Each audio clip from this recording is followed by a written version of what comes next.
Thank you, Simeon, for inviting me to be here today. As he said, my name is Anna Putnam. I work with an organization in Towson called Project ACT. We provide support to child care providers in preschools, mainly in Baltimore County, Cecil County, and Harford County. But we also provide trainings throughout the state of Maryland. And so one of the trainings that I am in the process of writing is about grief, death, and loss. And I presented it at a conference for MSDE and Head Start about a year ago, I think. So hopefully this summer, actually, I will be submitting the final conference or the final draft of the presentation to MSDE to get approved so that then it can be used as a training and you all can get credit for it, or your teachers can get credit. So today is just like a little sneak peek, sort of, and sort of the quick and dirty version of some basic tips and ideas to sort of help you and help your children and your families during this very strange time. So jumping right in, the first thing I want to talk about is the idea that grief is not a problem to be solved. It's an experience to be carried. So in our culture, in our society, we often think about grief as something that your loved one passes away and then you have your grief period and it's very, finite. It fits into this nice, neat box, and then you move on and you're over it. And as anyone who has ever lost a loved one knows, that is not how grief works at all. Grief is very much something that you carry with you for your entire life. And the shape of it, the way that it feels, the way that it interacts with you in your life will change, but it never really goes away. And I think that's particularly important right now because what we are experiencing with COVID is trauma. It is a traumatic experience that we as a society are experiencing right now. So this is a wonderful list of some reminders from a therapist. I think her name is Jennifer Yeager, that's been circulating around on Facebook. And so she talks about how the importance of what we're experiencing right now really is a societal trauma experience. And so the way that we are functioning right now is probably a lot different than our normal because we're working with some really hard stuff. And the piece that I want to really remind you all about as you are the directors and the teachers that will be interacting with children in the future is that our process of trauma is similar to our process of grief in that it takes years to work through all of those experiences. So, hypothetically speaking, if we go back to school in September and everything is back to normal, no more masks, no more COVID fears, we will still be seeing the effects of what's happening in our society right now on ourselves and on our children, because it takes a long time to really work through all of that trauma and all of that experience. That's the case for everyone, and I think it's especially the case for people who have lost loved ones. And that being said, it seems likely that even if we do go back to school in September, that this is not the end of the COVID experience. And so it's going to keep coming up over and over again, unfortunately. Okay, so then looking at grief specifically, grief at any age is unique to each person, from children to adults. There are definitely some sort of hallmarks of grief and things that we see typically when someone is grieving, but really everyone's experience is going to be different. And every time that you experience a loss, your grief will be different. So your grief right now over the loss of a loved one might be different than if you lose a loved one, say, next year, depending on where you are in your life and what's going on. So it's unique to every person. For children, that level of grief and their reaction of grief depends a lot upon their age. It depends upon their sort of mental and emotional stage of development, their patterns of communication and interaction, especially within the family unit.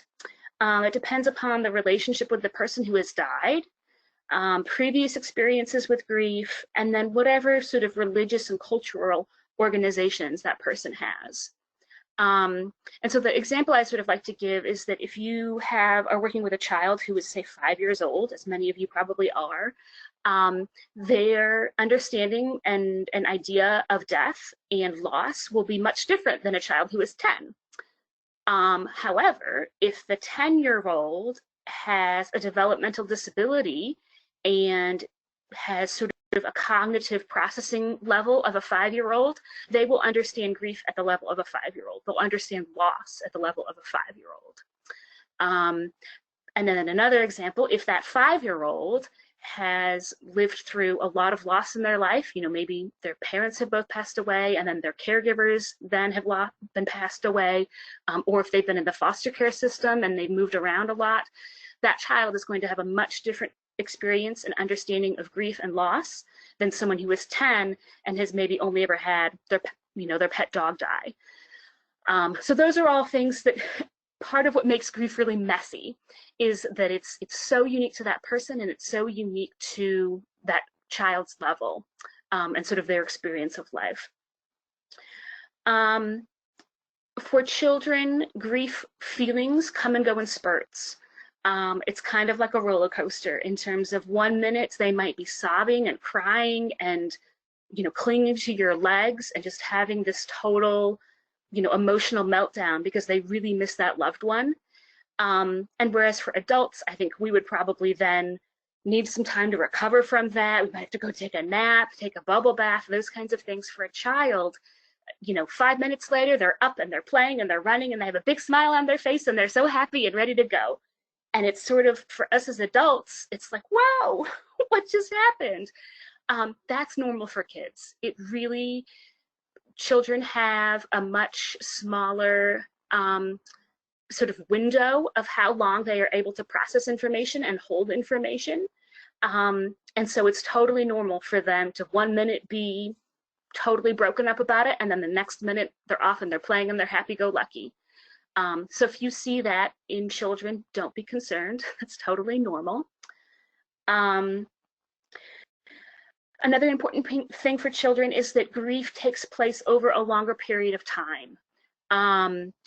As especially the children that you all are working with at Head Start, those children are really young, and they at that age often don't understand what death means or what loss means. And so you might not see any change in the child or any reaction that they have lost a significant person in their life. But down the road, as they get older and they sort of learn more about the world and about life, they're going to revisit that loss and revisit that grief and then re-grieve over and over and over again, unfortunately. But that's part of the healing process, is that it happens long-term for children. And especially if it was a really important person like a primary caregiver, that loss is going to impact them in years to come. And so you might not see it right now, but it will be there. And then the final big piece sort of that I want to touch on is the impact of religion and culture on how we grieve. So children developed sort of concepts and emotional responses to death and loss based on what they see or don't see adults in their life doing, based on what they see on TV, literature, media, their peers, everything else in the environment around them. So a child of color growing up in inner city Baltimore likely has a much different experience of death and loss than a child who is white growing up in rural Cecil County. And in that same way, someone who was raised Catholic is going to have a much different experience and understanding of death than someone who was Muslim. And so those, again, are all really important pieces to keep in mind when you are working with and supporting families. And so as much as you can sort of know about the experience of the loss is really helpful for you as the adult in supporting that children and supporting those families. Let me take a sip of water here. So one of the things that is really hard for us as adults is talking to children about death, especially the 4, 5, 3-year-olds. It's really hard to find the words to explain that to children. And so this is a wonderful definition that I've borrowed from Alan Wolfelt. He is an author that writes a lot about grief and loss, especially for children. And so his definition says, when people die, their bodies stop working. They don't see, hear, feel, eat, or breathe anymore. Once the body completely stops working, it will never start again, and the person can never come back. And so this is really important for 3 reasons. This is sort of a perfect definition of death for 3 reasons. The first one is that it's providing accurate information. Children, I think everyone, adults and children, we are often scared of the unknown. And so when we as adults don't tell children what death means or what has happened when someone dies, children's brains tend to freak out. They tend to get really scared because they don't know what's happened to this person. You know, where is grandma? How come I can't see her anymore? And so the first step in sort of helping a child grieve is giving them really accurate information. And so you tell them their body stopped working. It's also important here to use the words dead, die, death, things like that. And that for us, that feels weird because as adults, we usually use euphemisms. We say things like they've passed on, they're no longer with us, I've lost that person. For a child, that is really confusing. If I said, that I lost my grandma, a child might say, well, how come you can't find her? Let's go look for her. And so with children, you really have to use those concrete words and then define them for the child so that they can really know what it means. So the second part of this definition that's really helpful is you define it as it relates to functions that are familiar to the child. So a child knows what it's like to see, to hear, to feel, to eat, to breathe. And so then if you say that someone who has died no longer does those things, that really helps them better understand what it means to be dead. And then the other piece that's really important to explain to children is the finality, that once you die, you can't come back, that's the end. Otherwise, children get confused and they might want to talk about, well, how come we can't find grandma? How come we can't go see daddy?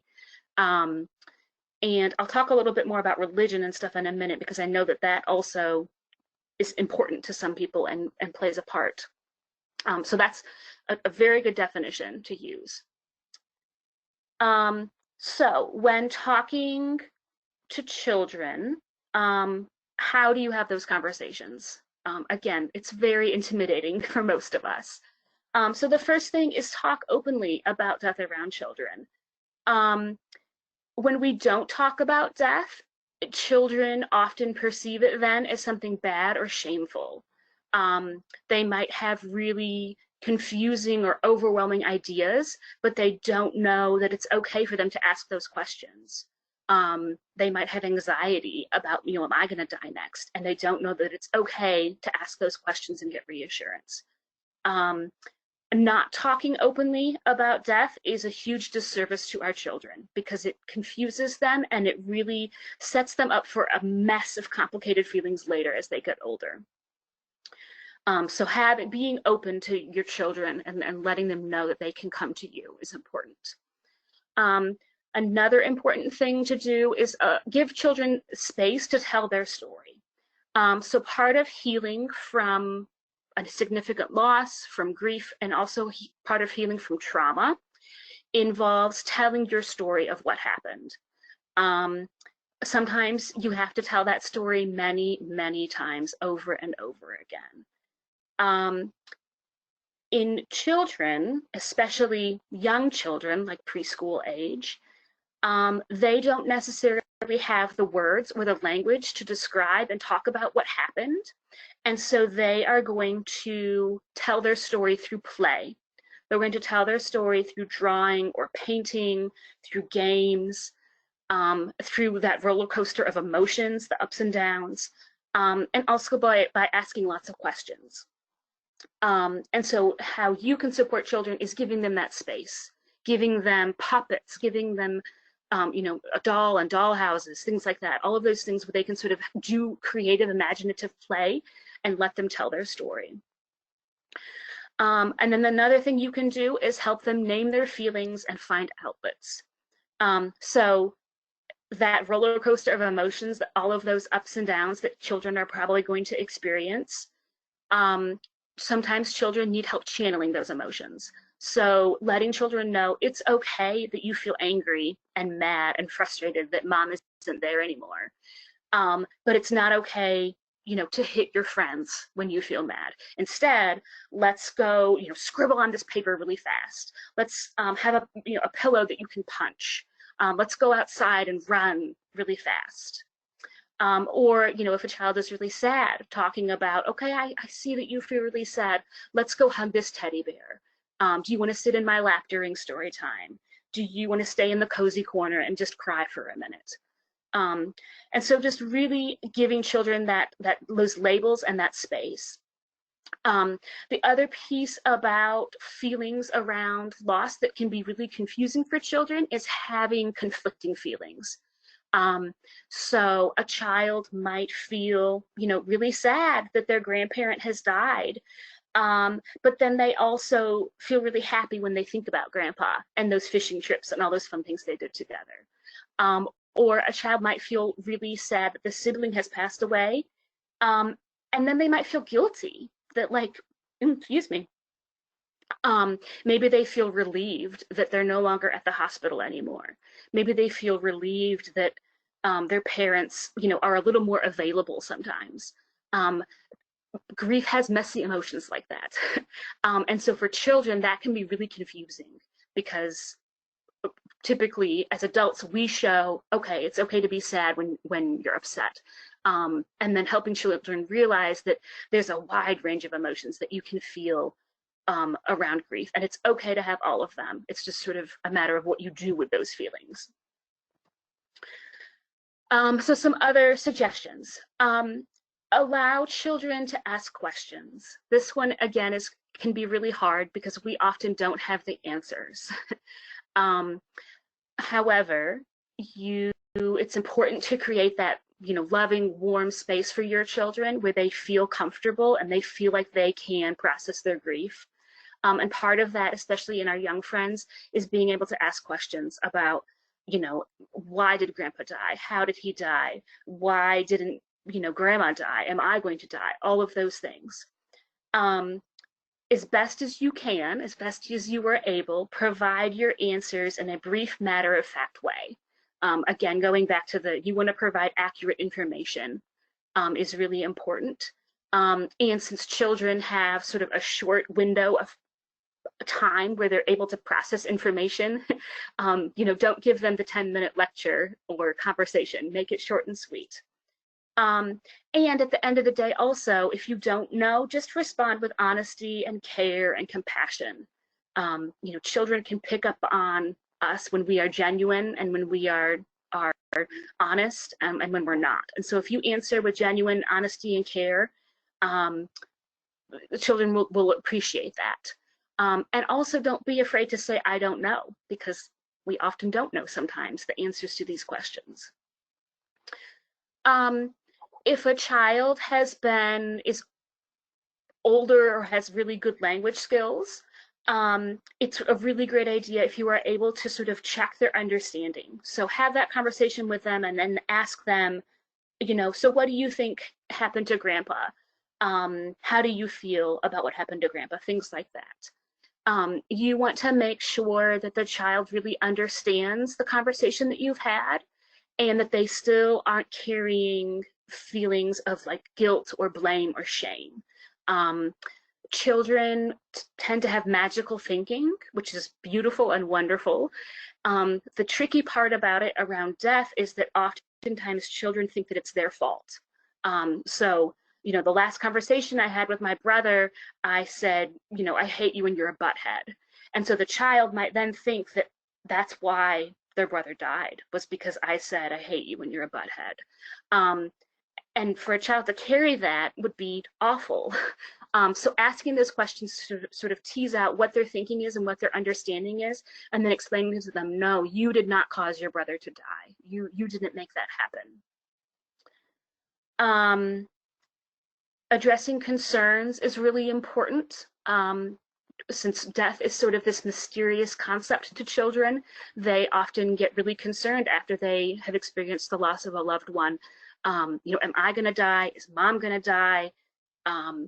You know, all of those kinds of things. So as much as you can, answering those questions as honestly as you can, but also without giving false hope. So you don't want to say you're never going to die, because that actually isn't true. At some point, all of us are. But you can say, you know, most of us live for a long, long time. Most of us live long, happy, healthy lives, and you know, we will be around for a long time. And reassuring them, you know, I'm going to do whatever I can to keep you safe.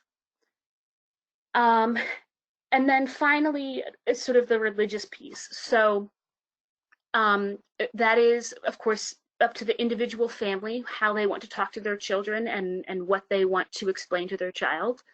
The thing that gets tricky is that religious concepts and explanations of death and loss are often not very concrete, and they're hard for children to understand. And so as much as you are able, you know, working with your parents, having sort of the practical explanation as well as the religious explanation is really important. So the example that I read in one of the books that I read when I was doing research for this training is, you know, a family explains to the child, well, daddy is in heaven with God now. And the child might say, well, let's get in the car and go get daddy, because to them, that would be completely reasonable. Or they might be really scared that God is going to take away mommy as well. You know, mommy's going to go to heaven and be with God too. And then who's going to take care of me? And so that is all really hard for that little kid brain to understand. And so if you're able to explain, yeah, daddy is in heaven with God because his heart stopped working. Daddy's in heaven with God because he, you know, got this illness called COVID that made him really sick, and then he died from it. So if you can sort of use both the religious and that practical piece, that's really going to help the child better understand sort of the finality of the death. So that's sort of the conversational piece of sort of how to have those actual conversations. But there are definitely some other things that you can do to really support the children that are going to be in your care. Kids love routine and they love consistency. And that is definitely the case when children are grieving from a loss.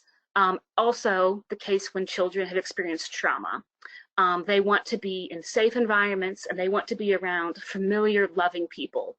The tricky part here with you all is that, you know, come fall, you're probably going to have new kids coming into your center, and that's going to be really scary for them because it's a new experience and COVID has sort of rocked their world.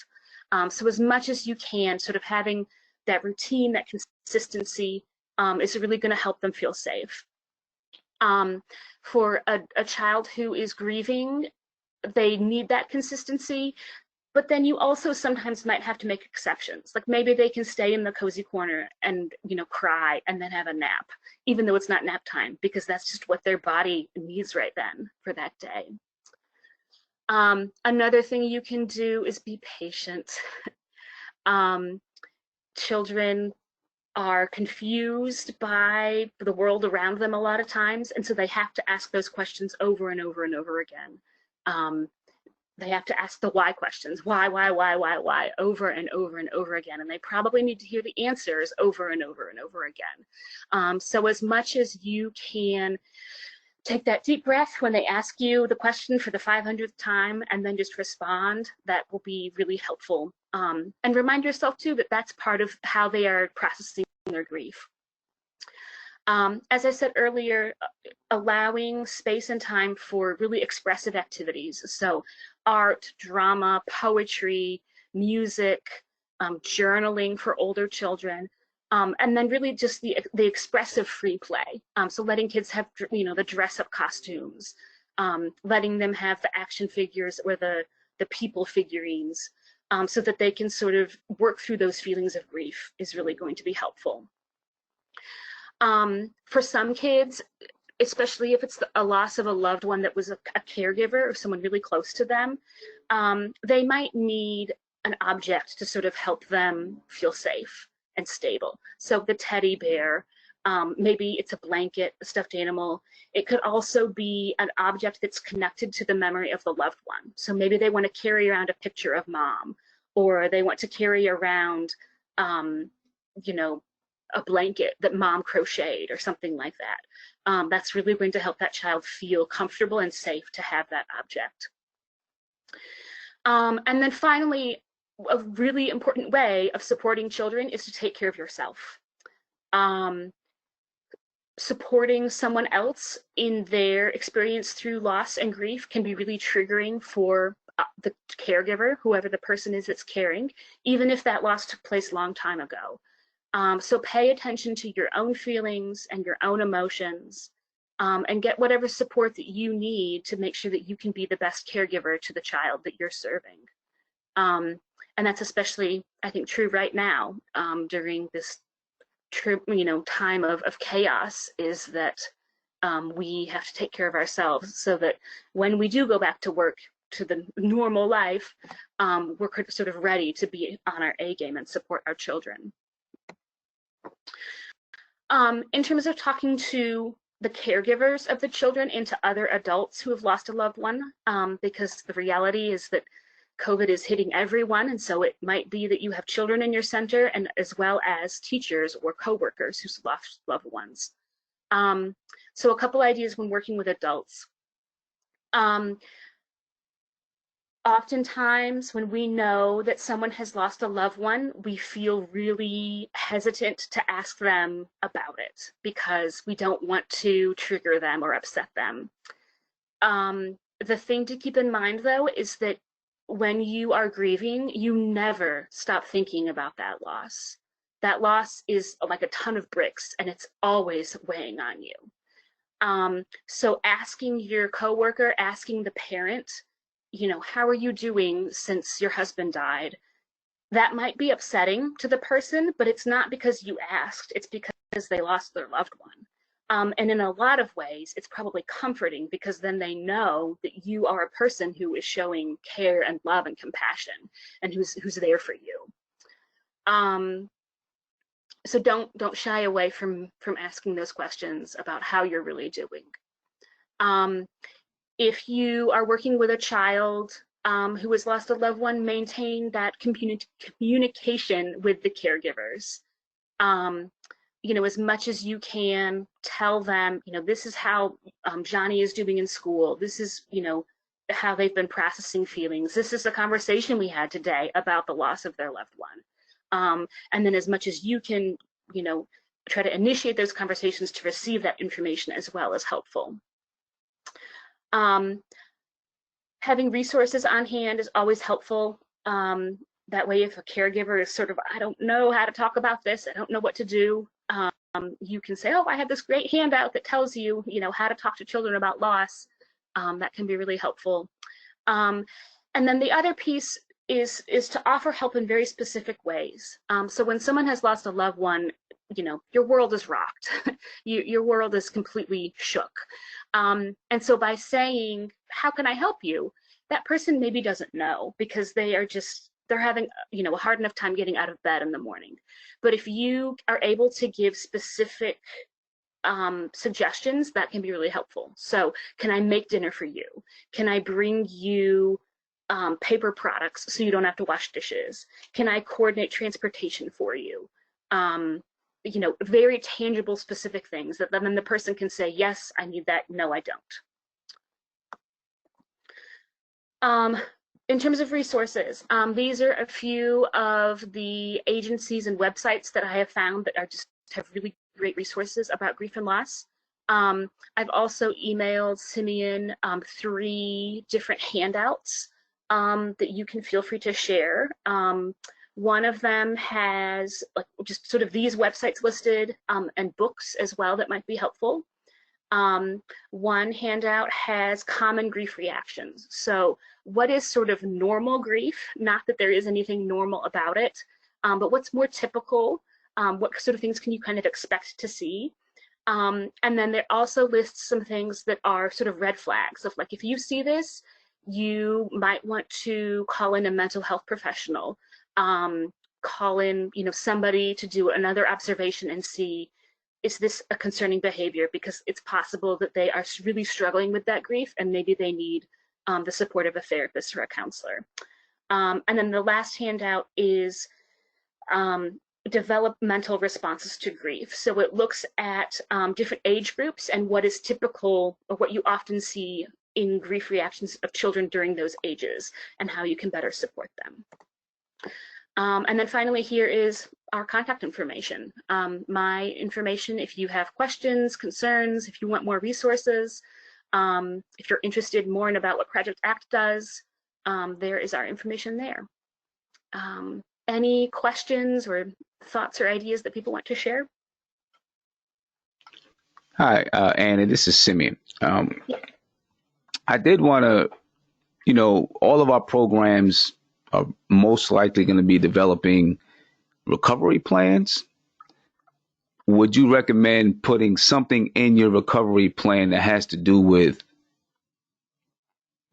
professional development around grief and working with the staff so that they, can get a good hand on dealing with grief as it pertains to the children and the families? I would. I think